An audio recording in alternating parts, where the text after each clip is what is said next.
गलत आदत का एहसास। एक दिन बादशाह अकबर अपने बेटे की अंगूठा चूसने की आदत को लेकर बहुत परेशान थे। अकबर ने कई तरीके आजमा लिए थे, लेकिन शहजादे की आदत वैसी की वैसी ही रही। अकबर अपने दरबार में बैठे थे, तब उन्हें एक फकीर के बारे में पता चला।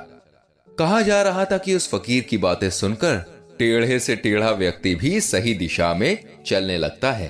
अकबर ने उस फकीर को दरबार में पेश करने का हुक्म दिया।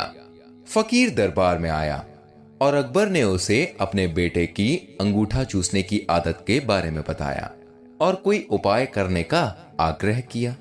दरबार में बादशाह अकबर के साथ सभी दरबारी, बीरबल और अकबर का बेटा भी था। फकीर ने थोड़ी देर सोचा और फिर कहा कि वो कुछ दिन के बाद आएगा, और वो ये कहकर वहां से चला गया।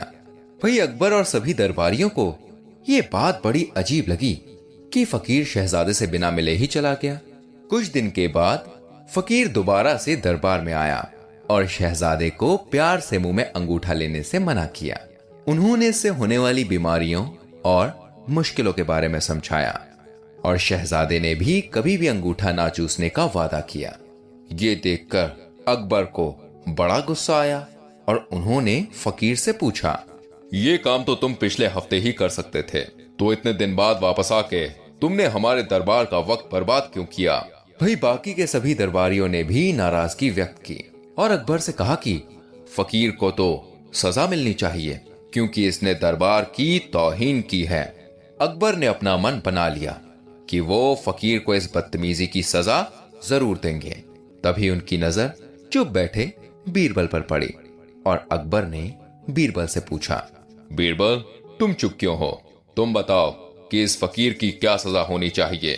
बीरबल ने बड़ी शांति से जवाब दिया, जहांपना ये फकीर तो हमारे गुरु हैं, हमें इनसे सीख लेनी चाहिए और इन्हें एक गुरु का दर्जा देना चाहिए।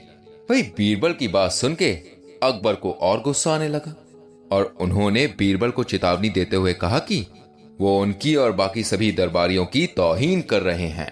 इस पर बीरबल ने अकबर से कहा, जहांपना गुस्ताखी माफ हो, लेकिन यही उचित न्याय है।